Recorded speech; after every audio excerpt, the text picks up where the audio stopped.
본 방송에서 제공하는 투자 정보는 투자 판단에 대한 조언입니다. 방송에서 제공하는 주식의 가치, 가격 상승 및 가격 하락에 대해서는 방송사에서 보장하지 않습니다.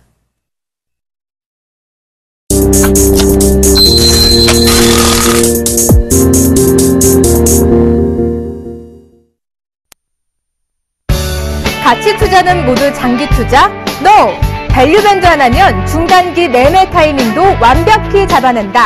밸류밴드 창시자 신가치 투자의 혁명, 여러분의 성공 투자 길라잡이 나무누 멘토의 워렌 버핏 2.0 지금 바로 시작합니다.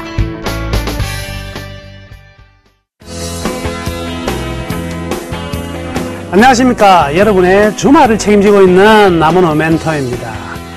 자, 이번 한 주 코스피 아이고 털썩 내려앉았습니다. 그렇죠? 2030포인트까지 내려왔는데 이게 과연 일시적인 조정인지 아니면 또 계속 떨어질지 굉장히 궁금하시죠? 오늘의 가장 핵심 포인트 이야기는 이런 이야기가 분명히 될 것 같습니다. 자, 그리고 다음 주 이제 금통위가 있습니다. 금리 인하의 가능성들이 굉장히 많이 나오고 있는데요. 자, 금리 인하가 과연 이제 우리 시장에 어떤 영향을 미칠지 이 부분도 굉장히 궁금하실 것 같습니다. 여튼요, 가장 궁금한 점은 이 시장이 죽느냐 사느냐 이거 아니겠습니까? 오늘 저희 강의는요 여기에 초점을 맞추고 첫 번째 내용이 들어갈 것이고, 저희 나무누의 워렌 버핏 같은 경우에는 우리가 아주 좀 재밌는 현상들, 일어나고 있는 흐름들을 잘 짚어서 여러분들 좀 활용할 수 있는 기법들을 또 하나 설명해 드리도록 하겠습니다. 먼저 포트폴리오 종목 상담 신청 방법부터 말씀해 드리겠습니다. 일단 전화번호 02-3153-2611에서 2번, 그리고 무료 문자 013-3366-0110으로 가능하고요. 그리고 서울경제TV 홈페이지를 통해서도 가능합니다. www.cntv.co.kr 종목 상담 신청 게시판을 활용하셔서 기법 관련한 궁금한 내용이라든지 포트폴리오 전 종목에 상담이 필요하신 분들은 꼭 적어주세요. 그러면 제가 성심성의껏 밸류밴드를 이용해서 여러분들의 종목들 매매 타이밍 잡아드리도록 하겠습니다. 자, 우선요 오늘 시장 어떻게 끝난지 좀 점검을 좀 해봐야 되겠습니다. 일단 코스피가요 23포인트나 하락했습니다. 2031.10포인트로 마감이 되었고요. 1.14%네요. 자, 코스닥 또한 2.87포인트 하락하면서 544포인트 기록됐습니다. 0.5%. 환율도 1.1원 내렸어요. 2036.50원으로 마감이 되었습니다. 자, 프로그램은 소폭밖에 나오지 않았습니다. 한 48억 정도 나왔네요. 자, 오늘 같은 경우에는요, 일단 이번 주는요, 전체적으로 같이 좀 봐드릴게요. 지난주 말에 그 아르헨티나 디폴트 있었죠. 디폴트 선언 있었고, 이번 주 들어오니까 러시아가 또 우크라이나에서 이 긴장을 또, 만들어냈고요. 그러다가 이제 이라크발 공습에 오바마가 승인하면서 이런 내용들 나오니까 지정학적 리스크가 급격히 대두되었다. 이번 한 주는 사실은요, 좋은 내용이 하나도 없었죠. 그러면 이번 한 주는 뭐 쉬어가는 한 주가 원래 되었어야 되는데 이 쉬어가는 한 주가 외적 요인이 나오다 보니까 지수가 급락을 했다. 이렇게 볼 수가 있겠습니다. 그렇지만요. 이게 지금 외적 요인 우리가 한두 번 당한 게 아니죠. 지금 뭐 이라크, 아르헨티나 이전에 또 보면 포르투갈, 그리스, 키프로스 사태 뭐 없었던 게 없지 않습니까? 근데 그런 충격들이 과연 우리 시장에 중장기적으로 영향을 미치던가요? 미치지 않습니다. 지금 장세는요, 역시 이 내용들이 계속 미칠 게 아니에요. 이라크와 미국의 전쟁은 아니죠. 이라크 내전을 다독거려주는 수준밖에 되지 않습니다. 그러니까 이 리스크도 제거된다. 근데 지수가 왜 이렇게 많이 떨어지느냐? 이게 좀 재밌는 거 아니겠습니까? 그리고 오늘 같은 경우에는 자, 가장 이제 특징적인 부분부터 말씀해 드리면 삼성전자가 굉장히 많이 떨어졌어요. 그죠? 삼성전자가 무려 뭐 한 3% 급락하면서 125만 원대까지 다시 한번 밀렸는데요. 저 삼성전자 이렇게 밀릴만한, 이라크 공습이 과연 이 삼성전자가 이렇게 밀릴만한 내용이 될 수가 있을까? 그러면 삼성전자가 보통 밀린다는 것은요, 프로그램으로 급락이 들어올 가능성이 많은데, 오늘 보시면 프로그램도 48억밖에 안 되잖아요. 그럼 프로그램도 아니에요. 도대체 무엇일까? 이렇게 말씀해 드릴게요. 주가가 올라가지 못한다면, 이게 이제 뭐, 그런 게 있지 않습니까? 학업 연구한다는 것은, 이 흐르는 물을 거슬러 올라가는 배와 같아가지고, 앞으로 나아가지 못하면 후퇴된다. 이런 이제, 이야기 격언이 있지 않습니까? 이 주가도 마찬가지예요. 앞으로 달려가지 못하면 주가는요, 가만히 있는 것이 아니라 후퇴되는 거예요. 실제로 주가는 이번 주 큰 이슈가 없이 이 정도 이슈라면 2050포인트에서 왔다 갔다 했어야 되는데 의도적으로 밀었다. 누가 밀었느냐 이 부분을 생각해야 되죠. 바로 유럽계 자금이 밀었다. 2차 랠리가 이제 시작되기 위한 그 전 흐름이다. 이것부터 말씀해 드릴게요. 그래서 오늘 삼성전자라든지 뭐 현대차 그룹도 많이 떨어졌고요. 그다음에 건설주 많이 떨어졌죠. 아무래도 이라크 공습 내용이 나왔으니까 뭐 건설주 이라크 뭐 공사 수주가 급감할 가능성이 많으니까 떨어질 수밖에 없을 것이고, 다음 지수가 떨어지니까 증권주도 같이 떨어지는 모습이 오늘 나타났는데요. 저 코스닥 같은 경우에도 뭐 큰 흐름이 나올 수가 없는 자리죠. 그러니까 뭐 시세가총이 상위 종목들은 왔다 갔다 하고 있는 가운데 테마주들만, 에볼라 나왔죠. 그리고 나서 이제 경북에서 또 구제역 이야기 나오니까 구제역 관련주들 좀 올라가는 모습 나타났었고, 다 모바일 게임주들도 좀 올라가는 모습이 나왔고, 전반적으로 또 낙폭 과대된 종목들이 또 상한가 나온.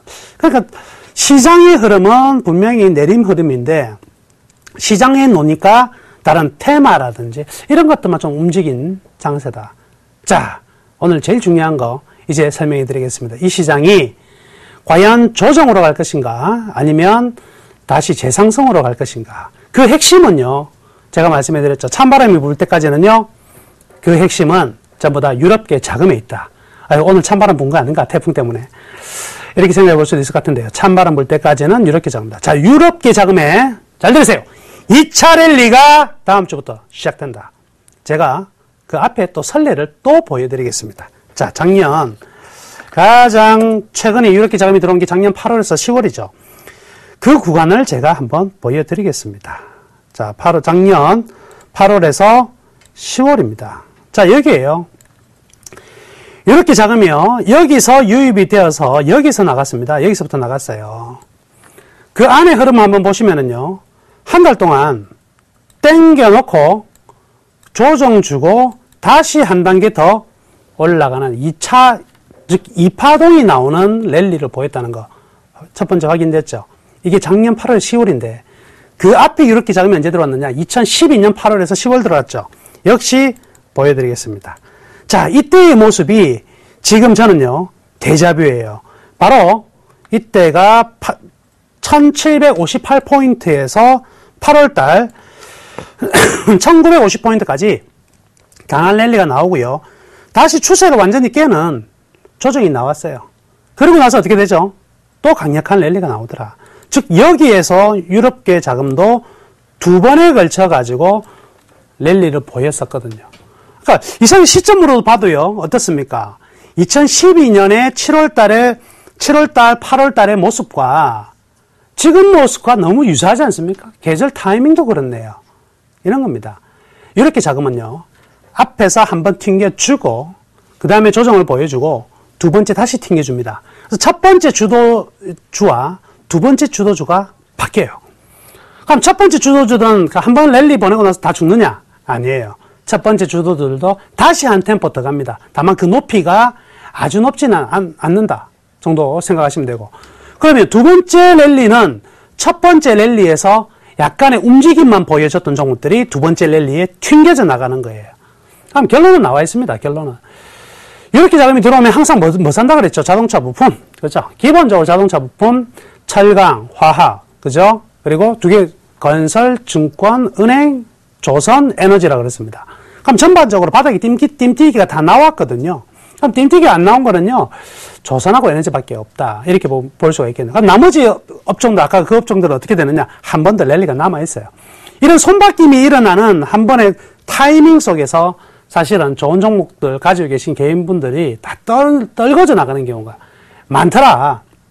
그 떨궈져 나가는 것을 참으셔야지만 추가 랠리를 분명히 보실 수가 있다는 거죠. 그럼 증권주 랠리 끝났나? 아니에요. 건설주 끝났나? 아니라는 거죠. 이것들도 다 남아있는 장세다. 삼성전자 끝났나? 삼성전자가 기폭제입니다. 그래서 삼성전자가 한번 움직여주고 다시 죽는 것처럼 보였지만 다시 한번 또 올라가면서, 물론 이제 얼마나 강하게 올라갈지는 이번 매집 강도에 따라 분명히 달라질 겁니다. 그렇지만 이 종목도 더 이상 하락하기보다는 다시 한번 올라가는 모습 나올 거니까 걱정 마시고요. 이번 조정은 8월 랠리를 준비하고 있는 조정이다. 이게 오늘의 팩트입니다. 그러니까 속지 마시고요. 걱정하지 마시고 발 쭉 펴시고요. 주말에 신나게 놀러 다니셔도 기분 좋게 다음 주, 한 주 보내실 수 있습니다. 자, 오늘 시황가요. 그리고 다음 주 전망에 대해서 살짝 말씀해 드린 다음 주, 조정이 4일밖에 되지 않습니다. 그죠? 되지 않더라도 여기에서 움직임은 분명히 달라지는 움직임이 나올 것이다. 금리 인하요. 금리 인하를 하든 안 하든 그거는 우리 시장에 영향을 미칠 지금 내용은 아니다. 이렇게 말씀해 드릴게요. 자, 이제 제가 그동안 추천해 드렸던 종목들 AS 좀 진행해 보도록 할게요. 자, 저희 포트폴리오입니다. 보시면은요, 한섬, 현대차. 자, 한섬이 현재 5.8%, 그리고 현대차 2.7%, 퍼시스 2.2%, SKC가 1.5%, 세종공업이 부합이네요. 여기까지가 이제 플러스, 기분 좋은 모습인데, 갑자기 파란색이 등장합니다. 죄송합니다. S51이 마이너스 1.3%, 그리고 두산인프라코어는 제가 지난주 매도 사인 드렸고요. 마이너스 1.7%. 금호타이어가 의문의 마이너스 10%가 나타나고 있는데 아주 재밌는 흐름들 나오고 있으니까 제가 한 종목씩 설명해 드리도록 하겠습니다. 제일 먼저, 자, 한번 보겠습니다. 우선 한섬부터 볼게요. 한섬이 지금 밸류는요, 지금 어떤 상황이냐면, 이 밸류밴드 보시면 어느 정도 저항이 어디냐, 그리고 어디가 지지가 되는지 확인할 수가 있겠죠. 지금 여기 보시면 딱 저항 국면에 한번 맞고 살짝 조정 주고 있는 겁니다. 그렇지만, 이 저항은요, 앞에서도 맞고 밑에서 지지를 확실하게 보였기 때문에, 이 밸류에이션은 전혀 문제가 없다. 이렇게 보는 게 맞다는 거죠. 그렇기 때문에, 이번에는 돌파하는 흐름들이 본격적으로 나타날 것이다. 이렇게 보셔도 될 것 같고요. 자, 두 번째 현대차 같은 경우에는요. 현대차는요, 오늘 지금 이게 대박 플러스 방송을 이제 보시고요. 그리고 9시 되면 또, 우리 투맨쇼 하지 않습니까? 재방송은 다른 시간에 하겠지만은요. 같이 보셔야 돼요. 예, 보아야 되는 이유가 있어요. 여튼요. 현대차도 지금 어떻습니까? 살짝 한번 뚫어내려고 하는, 즉, 적정 주가를 향한 흐름들이 보였지만 여기서 1차 저항은 좀 받았습니다. 그렇지만 지금의 이 실적 개선의 어떤 흐름을 보세요. 이 실적 개선에 따른 주가, 적정 주가의 이 라인이요. 어떻습니까? 납니다. 이게 자동차 회사인지 항공회사인지 모를 정도로 강력하게 지금 여러분들께 매수해라 하고 이야기를 하고 있는데 주가가 안 올라가니까 매수 안 해! 라고 지금 있는 거죠. 주식을 투자를 해서 수익을 내는 찬스는요, 사실 여러 종목들 중에서, 그리고 그 종목들이 주는 타이밍이요, 결코 많지 않습니다. 그렇지만 이런 종목 같은 경우에는 걱정할 필요가 전혀 없다. 이렇게 말씀해 드릴게요. 자, 퍼시스도 지금 견조한 흐름들이 이어지고 있습니다. 그래서 이제 1차적으로 뚫어냈던 부분에서 살짝 조정을 주고 있죠. 이 조정을 다시 뚫고 나갈 자리다. 뚫고 나갈 자리니까. 역시 34,000원까지 가는 데는요, 거의 지장 없습니다. 오늘 가격 32,350원인데요. 이번 주 어차피 시장 조정 받은 것도 우리가 이제 이 종목에 대한 전반적인 어떤 그 하락의 이유가 될 것이니까 그거 제외하면 문제 없죠. 걱정 없습니다. 자, SKC도 아주 좋은 흐름들이 계속 이어지고 있습니다. 당장에 이게 지금 어느 정도 그 수익이 나고 있느냐 이런 것보다 전반적인 흐름이요. 이 실적의 개선의 흐름이 굉장히 좋다는 것이고 주가가 어디에 어떻게 반응하느냐, 즉 이러한 선들에 걸려서 떨어진다는 것은 기관이든 외국인이든 저와 동일한 방식으로 이 회사의 적정 주가를 구해내고 그게 맞춰가지고 매매를 하고 있다는 걸 이야기를 하니까 저는 이렇게 이 밴드에 잘 맞춰 들어가는 종목들은요, 저는 굉장히 기쁘죠. 왜? 매매하기가 너무 좋습니다. 그죠? 제가 판단하는 거랑 애널리스트들 판단하는 거, 그리고 기관이든 외국인이든 이들이 판단하는 그 가격의 선이 거의 동일하다는 거거든요. 그러면 이제 다 맞출 수가 있는 거죠. 외국인이든 기관이든. 걔들이 평가하는 금액, 제가 평가하는 금액 동일하니까 매매의 어떤 기준점들도 동일할 것이고. 그러니까요. 역시 SKC도 이번 주 충격을 이제 회복이 되는 2차 랠리에는 역시 동참할 것이다. 이렇게 보시면 되겠습니다. 그리고 이제 이렇게 좋아하는 게 지금 자동차와 자동차 부품주라 그랬지 않습니까? 근데 그런 수급적인 부분만이 아니라 역시 보시면 2분기 보시면은요. 2분기보다 3분기, 4분기로 넘어갈수록 이 상승의 밴드가 어때요? 이 실적이 세종공업은요, 실적이 지금 전망치가 3분기보다 4분기가 더 좋다는 소리죠. 지속적으로 이러한 전망이 좋은 종목들은요, 조정을 주더라도 올라가고, 이런 종목들, 이렇게 밴드가 좋은 종목들은요, 이 다음번에는 이제 어떻게 되느냐. 작년 끝단에 보면 살짝 내리막이 있었어요. 그러고 나서 지금 오르막으로 돌아선 지가 1년째거든요. 제가 항상 말씀해드렸죠. 실적 적정 주가 라인이 1년 동안 우상향 계속 지속하면, 즉 4분기 연속 실적이 좋아지면서 밸류에이션 자체가 높아지게 되면 주가는 반드시 어떤 모습을 띈다고요? 튕겨나간다고요. 튕겨나간다. 무슨 소리예요? 오버슈팅이 나온다. 그러니까 이거는 이번 분기, 다음 분기에는 오버슈팅까지 나올 수 있으니까 지금 뭐 적정 주가 수준이니까요. 뭐 걱정할 필요가 없죠. 계속 보유하세요. 자, 그리고 S-오일입니다. 오늘 같은 날 있잖아요. 사실은 S-오일이 오를 타이밍이죠. 왜냐면 이 지정학적 리스크가 있으니까. 근데 이게 2분기 실적이 살짝 이 전망치가 좀 안 좋게 나왔어요. 전망치가 안 좋고 오면서 떨어졌는데. 근데요, 제가 S-오일 가지고 계신 분들께 말씀해 드리자면 이 종목 정말 신기한 종목입니다. 왜 신기하냐면요. 6월 20일 이후에요. 현재까지 지금 한 달 반 넘었죠. 하루에 1% 이상 움직인 적이, 떨어진 적이 단 하루도 없어요. 근데 주가는 분명히 떨어졌거든요. 주가는 분명히 떨어졌는데, 오를 때는 2% 오른 적이 있어요. 근데 떨어질 때는요, 단 1% 이상 떨어진 적이 단 하루도 없어요. 참 신기한 종목이죠. 그만큼 어떤 상황이라는 거죠? 하방에서는 더 이상 나올 물량이 없다는 이야기입니다. 근데 이 종목 같은 경우에는 하방에서 더 이상 물량이 나올 자리가 없다. 3분기에 플러스로 조금씩 변화가 된다면 이제는요, 역시 좀 한 방에 나올 수 있는 가능성도 크지 않나. 사실은요, 굉장히 기대하는 업종이 이 8월 달에는요, SK이노베이션, 그리고 GS, 그리고 바로 이 S-오일, 이 정유 3인방. 분명히 기대도 괜찮다. 저는 이렇게 말씀해 드리겠습니다. 자, 이제 두산 인프라코어는 전주에 매도 사인 보내드렸으니까요. 제외하고요. 이게요, 이제 아주 재밌는 종목입니다. 금호타이어. 지금 손절가 라인을요, 제가 얼마를 잡아드렸냐면 11,000원 잡아드렸는데요. 이거는 11,000원에 사실은 손절가 터치하더라도 우리 포트에서 빠진다 하더라도요. 여러분께 말씀해 드릴게요. 매도하지 마세요. 이거 한번 보세요. 지금 역시 3분기보다 4분기의 적정 주가 밴드는 계속 올라가고 있습니다. 그런데 주가는요, 한 번도 반등을 주지 않고 쭉 흘러내려요. 그죠? 한 번도 반등을 주지 않고 쑥 흘러내리잖아요. 이런 주가의 특징은 뭐냐면, 나오는 물량을 끊임없이 받는 매집이 강화되고 있는 상황이라는 거죠. 이런 건 올라갈 때 어떻게 올라가는지 아세요? 천천히 떨어지면 천천히 올라갈 것 같죠? 천천히 떨어지면 수직으로 올라갑니다. 아마 금호타이어를 여러분들이 한두 달 정도 보유하고 있다면, 이제부터 한두 달 정도 안에는요, 아주 재밌는 모습 나올 겁니다. 이거는요, 자동차 생산량이 전반적으로 늘어나고 있는 이유 중에 하나도 되겠지만은요, 주가의 매집 강도도 굉장히 높은 상황이다. 그리고 적정 주가 대비 이제 밸류에이션 갭이 쭉 생기고 있으니까, 이런 종목들은 튕겨져 나갈 수밖에 없을 것입니다. 그래서 우리 포트에서는 이 룰에 의해서 빠지더라도 가지고 계신 분들은요, 이런 거 끝까지 한번 가져가 보세요. 아주 재밌는 결과, 아주 즐거운 결과가 여러분께 펼쳐질 것이다. 이렇게 말씀해 드릴게요. 자, 지금까지요, 종목들 AS 진행해 봤고요. 자, 오늘의 남문의 월요목표 2.0 강의 본격적으로 시작하도록 하겠습니다.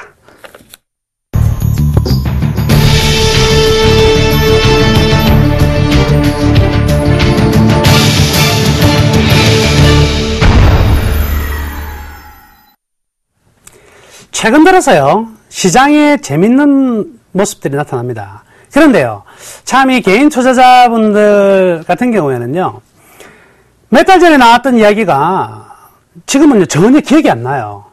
전혀 기억이 안 납니다. 물론 뭐 몇 달 전에 했던 이야기를 어떻게 기억하겠습니까? 어저께 일어난 일도 자고 일어나면 기억 안 나죠. 왜냐하면 내 종목 빨간불, 파란불 한 번만 보고 나면 어저께 뭐 했는지가 기억이 안 나요. 이게 이제 증권 투자성 거의 이제 기억 상실 뭐 이런 게 아닌가 싶은데요. 그런데요, 이 흐름을 분명히요, 여러분들 한 번이라도 배웠던 지식은요, 다시 끄집어내가지고 이 시장에 대입을 하면 거의 같이 가는 부분이 분명히 존재합니다.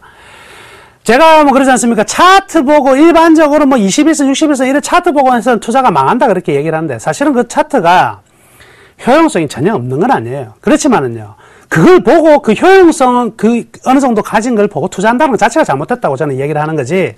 그게 버릇 같으면 기술적 분석이라는 자체가 사라져야죠.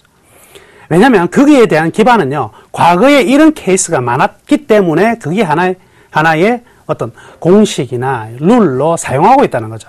그래서 주식시장은 어찌 보면 대자뷰 현상이 계속 일어납니다. 제가 말씀드렸잖아요. 작년 유럽계 자금만 들어오면 지수가 올라가더라. 이것도 하나 뭐예요? 하나의 룰이라는 겁니다. 룰.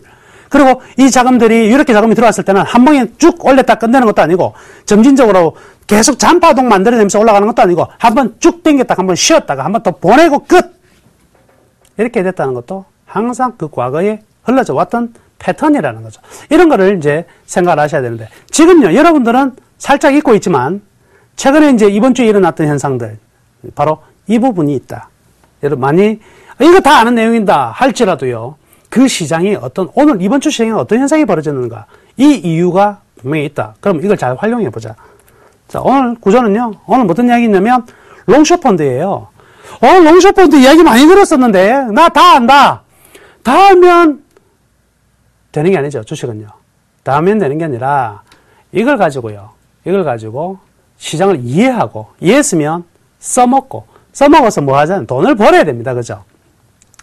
사실은요, 주식 투자자는요, 아마추어가 없습니다. 아마추어가 없어요. 아마추어하고 프로의 차이가 뭘까요?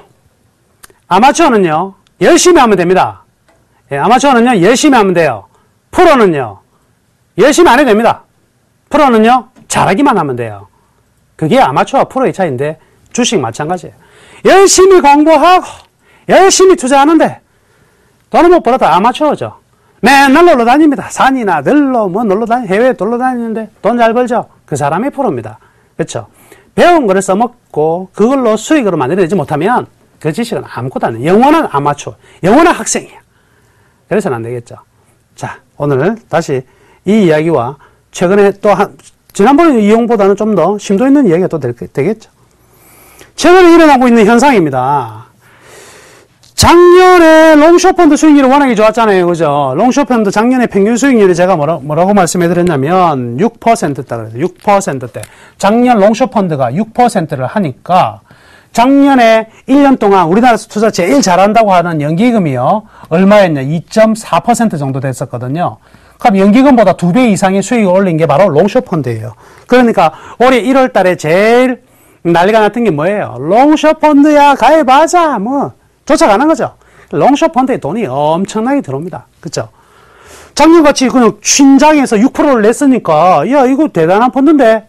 근데 제가 1월 달에 그렇게 많이 들어왔고 3월 달에 또 많이 들어와서 3월 달에 이런 말씀해 드렸죠. 작년에 그런 장이 나와야지만 6%를 버는 거지 장이 올라가 버리면 마이너스 난다고 제가 이야기했습니다. 그래서 롱숏펀드에 지금 들어가서는 안 된다. 들어가 있는 것도 빼야 될 파이다. 왜? 강력한 장이 나올 거니까. 최근에 어때요? 이번 주를 빼면 강력한 장이 나왔죠? 그러고 나서 나타나는 현상이요. 여기 보시자고요. 이 보면 연초 이후에 아직까지 수익률은요, 현재까지 수익률은 얼마냐? 지금 보시면은요, 1개월 동안에 연평균 수익률이 어떻게 됐어요? 한 달 동안 마이너스 들어가 버렸어요. 그러면 3개월 내도록 가지고 있어서 얼마? 0.5%입니다. 그러면 3개월 전에 우리나라 지수가 얼마였는데? 그렇죠? 1900대도 왔다 갔다 하고 있는데 0.5%, 1%도 못 벌었어요. 그렇죠? 그러니까 돈들이 안 남아있고 나오죠? 예, 지금 전부 다 과로하는 평균 수익률이니까 지금 다 돈들이 막 3천억씩, 1천억씩 막 빠져나오는 겁니다. 롱숏펀드는 바로 어떤 현상이냐면 지수가 원웨이를 찍을 때는요, 수익을 내기가 분명히 힘들어요. 한 방향으로 쭉 갈 때는요, 수익 못 내요. 계속 박스권이 있어야 돼요. 자, 그럼 보시자고요. 계속 박스권이었던 1년. 그죠? 그러다가 이번에 빵 치고 올라가니까 수익이 마이너스 들어가 버렸죠? 얘네들은 지금 무엇을 바라고 있을까요? 2007, 80에서 2020포인트의 박스가 계속 되기를 바랄 거라는 말이죠. 또는 여기에서 움직이는 동안에 얘들은 어떻게 할까요? 그간에 한 방향으로 가가지고 마이너스가 났거든요. 근데 지금 한번 떨어졌죠? 반등 나오겠죠? 이 구간 동안에 얘들은 빨리 돌려야 돼요. 빨리 돌려가지고, 롱숏을 빨리 돌려가지고, 이 구간에 빨리 수익을 맞춰야 돼요. 그렇죠? 그래야지만 나갔던 돈도 다시 집 나간 며느리도 전화 들고 올 거 아니에요. 그죠? 이런 타이밍이 애들이 활발하게 움직이는 타이밍이다 이거예요. 그러니까 이미 움직이는 타이밍이 또 들어온 거예요. 그래서 롱숏 펀드가 지난주, 그리고 이번 주, 다음 주 정도까지는 또 활발히 움직일 가능성이 많다. 근데 중요한 게 뭐냐면, 과연 이 박스권이 계속 되느냐? 될 것이냐? 얘들은 하락장도 일반 펀드보다는 좋아요. 오로지 롱 펀드보다, 롱 어린 펀드보다는 훨씬 좋죠. 그렇지만, 하락장 같은 경우도 좀 더 얘들이 좋아요. 그러니까 지금 많이 활발하게 움직일 것이다. 그러면 우리가 생각해야 되는 게 있어요. 그게 이제 롱숏 펀드 안에 들어가는 우리 페어 트레이딩이라는 거 이야기. 제가 몇 번 해드렸었는데, 여기를 한번 고민해야 된다. 이렇게 볼 수가 있겠습니다. 자, 뭐 구조는 제가 이런 구조를 가졌다고 했습니다. 다시 한번 우리 기억해 보시자고요. 채권과 예금은요, 좋죠? 굉장히 안전합니다. 근데 이제 안전한 만큼 뭐예요? 수익. 자, 여러분들한테 이런 말씀 해드렸죠. 우리 개인들은 딱 완전히 고쳐야 될 사고가 하나 있습니다. 모든 사람이 고쳐야 될 하나. 우리가 이야기하는 이 모든 만족감, 즉 수익이라는 것은요, 우리가 모든 만족감은요, 어떤 함수냐면 수익과 기대할 수 있는 수익과 위험의 함수입니다. 예. 이 밸류 가치라는 것은요, 결국 이렇게 수익과 위험의 가치라는 거죠. 이게 만들어져서 정말 좋은 성과를 냈느냐를 나타내는데, 여러분들은요, 아직까지 우리나라 개인 투자자들은 전부 다 그겁니다. 뭐냐면, 수익 많이 냈네? 그럼 잘하는 건 줄 알아.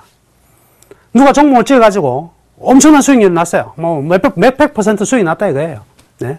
그러면, 이야, 저 전문가 되게 잘한다. 정말 잘한다. 이런 생각 하시죠. 근데 어떤 사람 추천해가지고 10%밖에 못 내. 5%밖에 못 내. 에이, 하시죠. 이유가 있는 거예요. 바로 뭐냐면, 얼만큼의 위험을 안고 수익을 냈느냐. 이게 모든 펀드 평가의 기초 자료예요. 근데 개인적인 펀드 가입하더라도 어디가 돈 많이 벌었노? 이렇게 가는 거예요. 은행 가가지고 작년에 뭐가 돈 많이 벌었습니까? 롱숏 펀드가 돈 많이 벌었어요. 그럼 이거 주세요. 이런 식이에요. 거기에 있는 금융업 이렇게 종사하는 사람들도 물건 팔 때 어떻게 팔아요? 작년에 이거 많이 났으니까 이거 사세요. 이러죠. 그럼 사람들은요, 수익만 보고 따라는. 우리한테는, 개인들은요, 위험이라는 거 생각도 안 해요. 무조건 수익 많이 내는 전문가가 좋은 전문가다. 따라가 보세요. 결국 이제 여러분들이 수익 또 얻게 되지만 어떤 것도 얻게 돼요. 위험이라는 것도 분명히 따라온다는 걸 아셔야 됩니다. 어떠한 위험 하에 수익을 얼마만큼 내느냐. 이게 진짜죠. 오로지 수익만 따라가는 것이 아니라 위험 반드시 필요하다. 어떤 사람은 그렇게 이야기하죠. 대형주, 우량주, 이거 뭐 돈도 안 내는 그런 거 사가지고 뭐 하려고 하시는 분 있는데, 그분들은 그만큼의 작은 위험을 가지고 조금만 벌어도 되는 사람입니다. 그게 맞는 거예요. 사람의 욕구만 다를 뿐이지 그분들의 투자가 결코 잘못된 것도 아니에요. 또 완전히 작전주만 가지고 뭐 그런 종목들만 가지고 한방 하는 사람들 있죠. 그분들의 성향은 그게 맞는 거예요. 위험을 아무리 많이 안 더라도 수익 내겠다고 많이 내는 게 무조건 목적이라면 그렇게 하셔야 하는 거예요. 어차피 제가 봤을 때 우리나라 시장에는 제대로 된 투자를 향해서 달려가는 사람들은 거의 없기 때문에 그냥 놔두는 거예요. 이제는요, 스스로가 바뀌는 수밖에 없어요. 스스로에 맞춰가지고 무조건 위험 작은 게 좋은 것도 아니고 무조건 위험이 높은 게 나쁜 건 아니에요. 그 적정한 수준에서 자기한테 맞는 투자를 찾아야 돼요. 그 접점을 찾지 못하고 자기는 돈을 많이 벌고 싶은데 위험 줄이고 싶고, 그죠? 이것만 가지고는 절대 안 된다. 시장의 논리랑 항상 그렇습니다. 자, 이거는 어떤 구조냐면, 아까 말씀해드렸다시피 채권과 예금은 수익이 너무 낮아요. 근데 주식은 위험하다고 생각하는 거죠. 그죠? 그러니까 어떻게 하냐면, 얘들은 위험을 좀 작았으면 좋겠고, 수익도 좀 덜 냈으면 좋겠다. 그래서 롱숏 펀드는요, 기본적으로 중위험, 중수익이에요. 위험도 중간 정도만 했으면 좋겠고, 수익도 중간 정도만 했으면 좋겠다. 그럼 얘들은 어떻게 하면 되냐면 이거예요. 자, 보세요. 저평가 종목은 매수를 하고, 고평가 종목은 매도하는 겁니다. 이거 뭐 주식하고 똑같은데? 저평가 종목 사가지고, 이건 뭐 제 스타일 아니에요. 저평가 종목 사가지고, 고평가 되면 매도하면 되잖아요. 그런데 보세요. 저평가 종목을 사가지고 고평가 종목을 매도하면 그간의 기간이 흘러가잖아요. 그죠? 요거는 그게 아니에요. 고평가 종목과 저평가 종목을 딱 같이 나눠가지고 동시에 매매를 같이 빵 해버립니다. 그래서 여기 플러스라고 나와 있는 이 더하기가요, 굉장히 의미 있다. 무슨 의미예요? 동시라는 의미다, 이게. 저평가 종목 사자마자 3과 동시에 고평가 종목을 때려요. 예를 들어서 이렇게 한번 예를 들어 볼게요. 자, 최근에 나타난 현상인데, 현대차가 잘 가던가요? 기아차가 잘 가던가요? 한동안 1분기에는 현대차가 굉장히 잘 갔죠? 현대차가 기아차보다 훨씬 좋았어요? 근데 최근에는 또 기아차가 좋죠? 왜 이런 현상이 벌어지느냐? 자, 보세요. 현대차와 기아차는요, 사실은 그놈이죠. 그죠?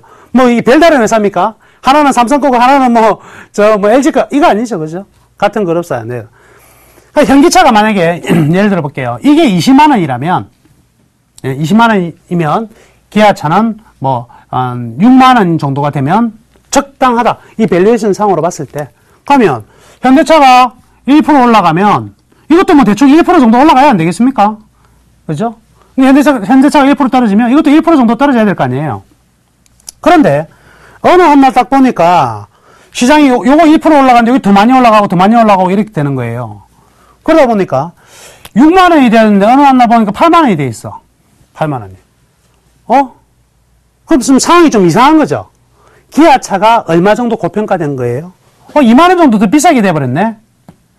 자, 두 개를 엮는 거예요. 두 개를 엮어가지고 고평가된 기아차를 매도를 해야 되는데 주식 가지고 있으면 모르는데 안 가지고 있죠. 뭘 해야 될까요? 많이 들어봤는데 이거. 그죠? 공매도라는 걸 하게 된다. 그러면서 공매도 동시에 현대차를 사는 거예요. 매수. 그러면 다시 두 개의 값차가 적정한 수준으로 돌아올 거 아니에요. 그러면은 공매도 난 거에서 좀 벌고 여기서 매수한 거에서 좀 벌고 이 격차. 이렇게 조금씩의 이익을 따먹는 거예요. 자, 그러니까 1분기에는 현대차가 기아차보다 강했지만 최근에는 기아차가 강한 이유는 이런 롱숏펀드가 둘이서 현대차, 기아차 같은 대형주에서 굉장히 활발히 움직이고 있습니다. 6월 달에 공매도 굉장히 많이 나왔죠.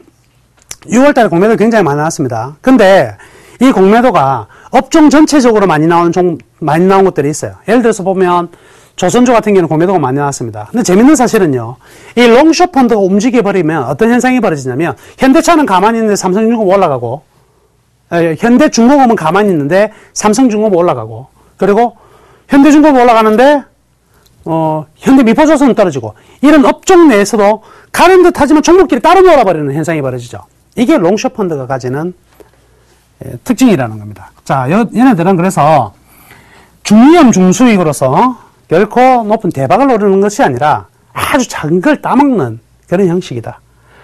자, 이렇게 두 개 짝을 이어서 하기 때문에 페어 트레이딩이라고 합니다. 페어 트레이딩이라는 일단 일종의 헤지 거래다.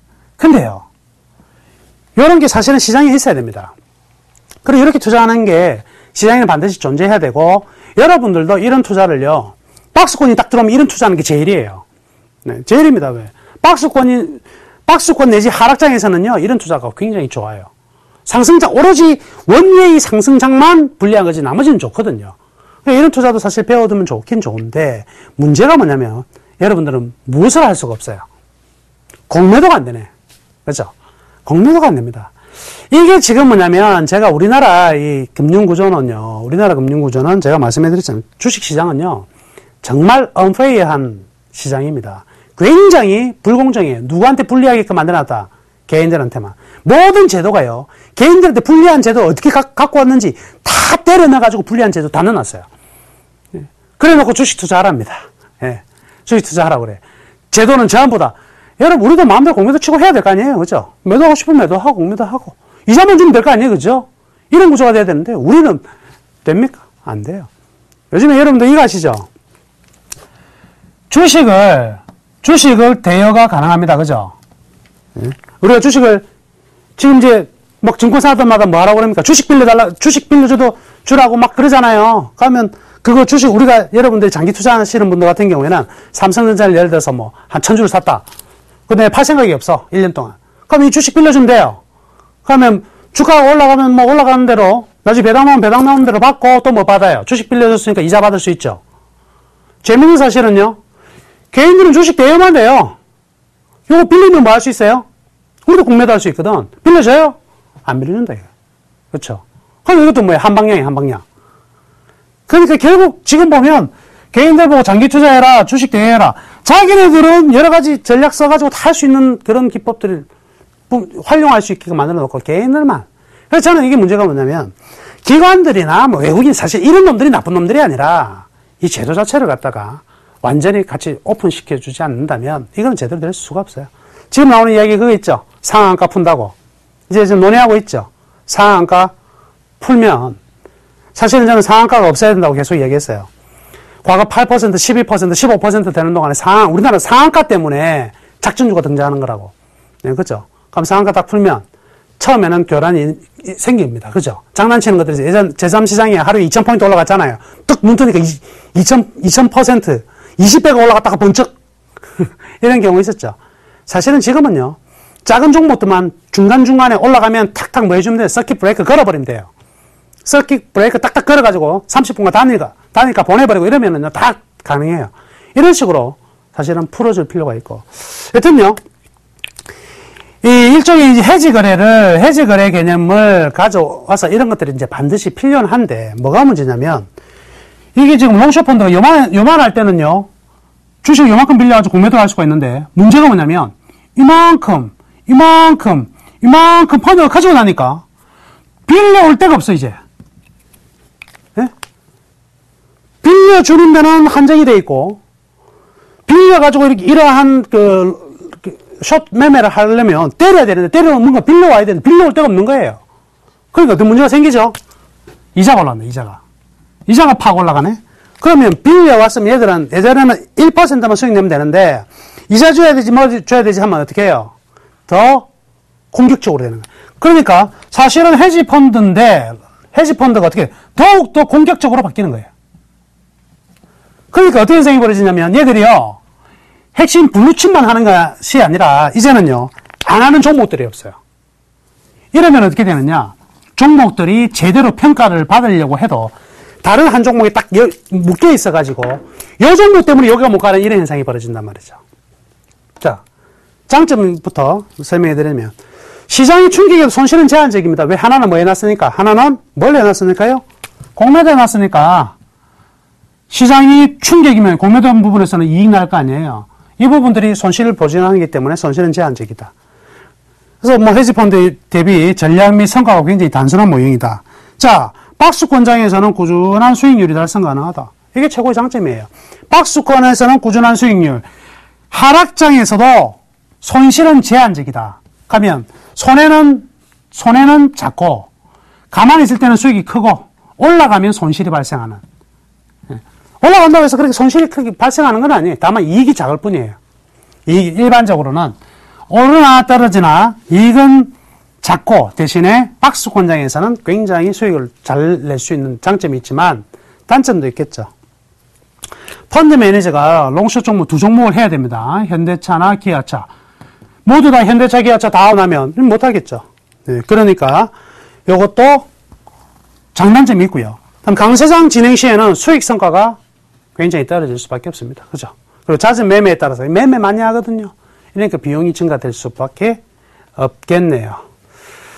자, 향후 전망은 제가 이렇게 말씀해 드릴게요. 일단 계속 펀드가 아직까지 또 남아있는 잔존 금액 때문에 계속적으로 유동성은 활발할 겁니다. 그러니까 종목들 박스권만 들어오면 얘네들이 계속 롱숏 때문에 박스권을 더욱더 박스권으로 만들 가능성이 많다. 그래서 뭐라고 이야기합니까? 요즘 이야기하는 거. 박스피다. 이런 얘기도 하고요.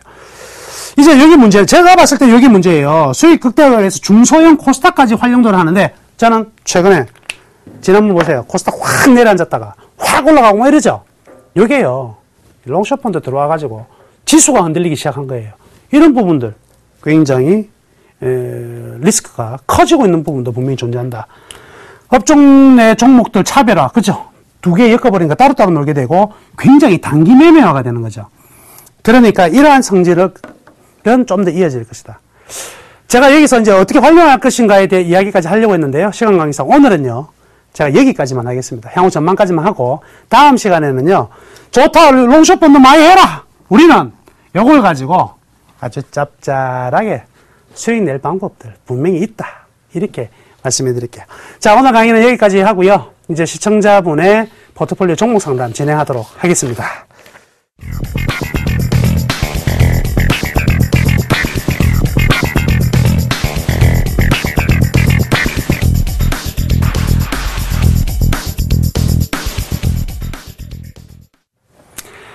자, 시청자분 전화 연결이 되었다고 합니다. 안녕하세요.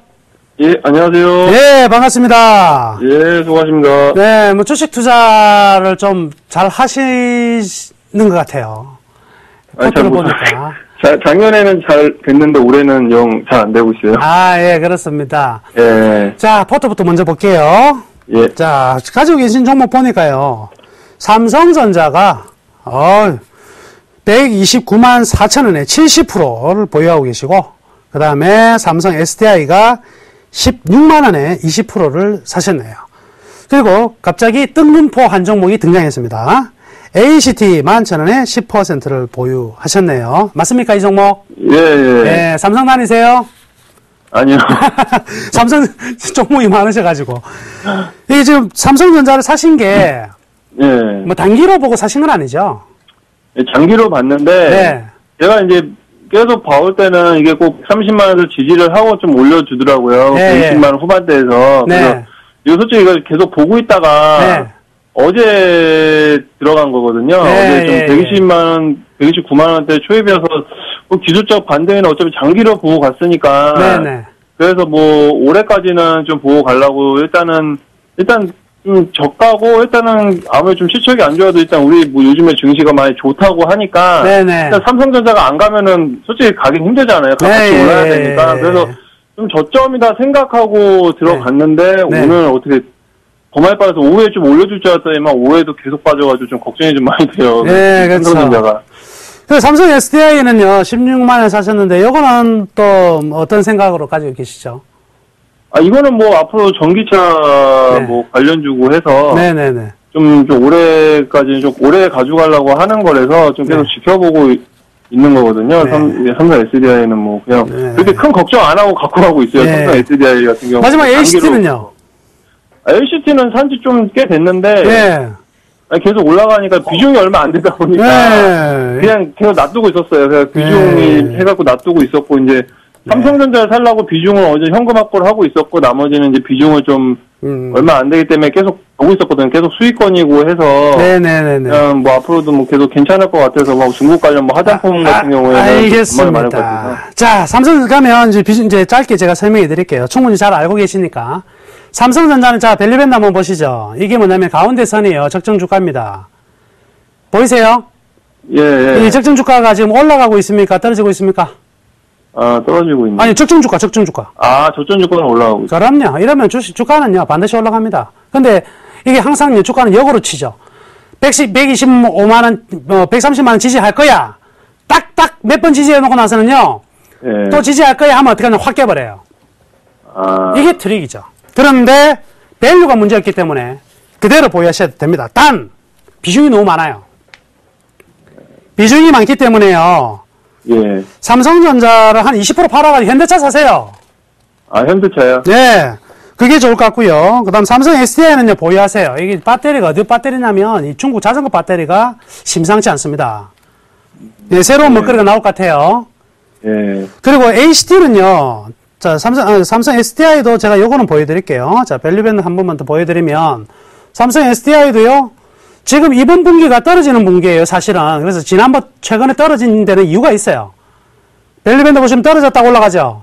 예. 그러니까 지금은 좀 쉬는 구간이에요. 그리고 다시 이제 10월 달부터 또 9월 달에서 다시 재상승 본격적으로 할 것이다. 이렇게 보시면 될 것 같고, HT라는 종목은요, 신주기 때문에, 밸류밴드는 나올 수가 않고요. 바로 이 종목으로만 말씀해 드릴게요. 이거는 신주의 특성을 제가 말씀해 드리겠습니다. 이런 거는요, 가치평가가 안 돼요. 일반적으로는요, 가치평가가 안 되거든요. 그렇지만, 전고점을 넘어서죠. 신고가가 나왔죠. 신주의 신고가는요, 3번 터치하면 4번째는 깨질 가능성이 많아요. 통례입니다, 통례. 네, 자, 그 의미는요, 이렇게 보시면, 이 확산형이라고 얘기를 하는데, 보시면 밑에 3번을 터치했거든요. 하나, 둘, 3번이죠? 예. 이번에 달려가다가 네 번째는 깨고 내려옵니다, 이제. 통상적으로 이제 그렇다는 거예요. 신주들은. 신주는 밸류에이션 평가가 잘 안 되고 기술적으로 평가를 해야 되니까 이걸 17,000원 가면 한번 때려줍시다. 예. 네, 그 정도 때려 나오시고, 뭐, 우리 현대차, 삼성전자, SDI, 뭐, 이 세 종목에 제가 추천한 종목 하나 더 붙여가 네 종목만 가져가세요. 그러면 뭐, 아무래도 현대차도 제가 전에 샀다가, 네. 좀 내가 사먹고 일단 안 오르다가 팔면은 확 오르고, 네. 전에 그 옛날에 그 남은 멘토님이 그 국민 그 부동산의 은행주 괜찮다고 해서 네네. 한번 샀었거든요. 네. 뭐 샀는데 그때는 흐지부진해갖고 제가 계속 기다리고 있었는데 파니까 또 올라가죠? 또 오르고 네. 그래가지고 제 종목이 다 그렇습니다. 그러니까 끈기를 가져가세요. 삼성전자 갖고 또 물린 거 아닌가 걱정이 많이 돼서. 아닙니다. 가치 투자는요. 가지고 있으면 자기 자리는 다 가요. 반드시 이기는 투자니까 계속하십시오. 네, 감사합니다. 또 안심이 되네. 네, 감사합니다. 네, 주말 잘 보내시고요. 좋은 투자 하시길 바라겠습니다. 자, 이제 저희 추천주 바로 들어가겠습니다. 바로 추천주 들어가겠습니다. 자, 추천주는요. 다시 한번 추천합니다. 지난번에 제가 무려 50% 이상 수익률을 냈습니다. 도레이 케미칼. 지난번에 추천했나? 웅진 케미칼입니다. 50% 수익 냈는데 또 왔어요. 뭐, 기업 소개는 좀 제외를 할게요. 자, 실적이 쭉 떨어졌죠.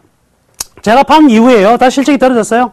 이 정도 턴이 나오다가 다시 떨어졌습니다. 그래서 주가가 떨어졌는데, 주가가 어떻게 떨어졌느냐. 보시면은 이렇게 떨어졌어요. 자, 이거 기억나십니까? 이때 추천한 거? 예? 이때 제가 10,000원에 추천해가지고, 15,000원에 팔았죠. 딱 50%네요. 기분 신났습니다. 그죠? 웅진 케미칼. 그랬는데, 어느 순간에 다시 또 10,000원대 들어와 있어요. 근데 보세요. 이때의 상황이나 지금의 상황이나 실적 가치 적정 주가선은 어떻게 되고 있습니까? 계속 유지가 되고 있죠. 요거 떨어진 거는 여기서 물린 사람들이 손절매 하는 거예요. 이제 우리 밸류에이션 가치 투자하는 밸류밴드 투자하는 여러분들은 기분 좋게 받을 준비하셔야죠. 네. 받으셔야지 수익을 낼 수 있습니다. 그래서 이렇게 떨어지긴 하지만 당황하지 않으면서 이거 있잖아요. 끝 할 수 있어요. 아주 좋은 종목이니까. 타이밍 한번 노려보자. 자, 매수 가격 1,700원 사세요. 10,000원이나 1,700원 부분하게 주세요. 15,000원 산 사람도 있을 건데, 그죠? 1,700원, 뭐, 기분 좋죠. 3개월 목표가 12,500원. 이게 진짜 짠돌이처럼 잡았습니다. 요거 딱 근처에 오면 제가 뭐 하겠어요? 목표가 상향. 15,000원 또 가보자. 손절매가 9,500원. 이렇게 말씀해 드릴게요. 자, 여러분들 걱정하지 마십시오. 걱정하지 않으셔도 다음 주 분명히 돌아설 수 있다. 근데 너무 이제 힘들다, 현재. 그러신 분들은요, 오세요. 일요일날 밤에 오십시오. 어디로 오시냐면, 홈페이지로, 우리 샘플러스 홈페이지로 들어오세요. 제가 지난주에 쉬었죠? 이번 주에요. 합니다. 들어오세요. 들어오시면 제가 또 한 번 더욱더 상세히 제가 여러분께 설명해 드리도록 하겠습니다. 감사합니다. 주말 잘 보내시고 다음 주에 뵙겠습니다.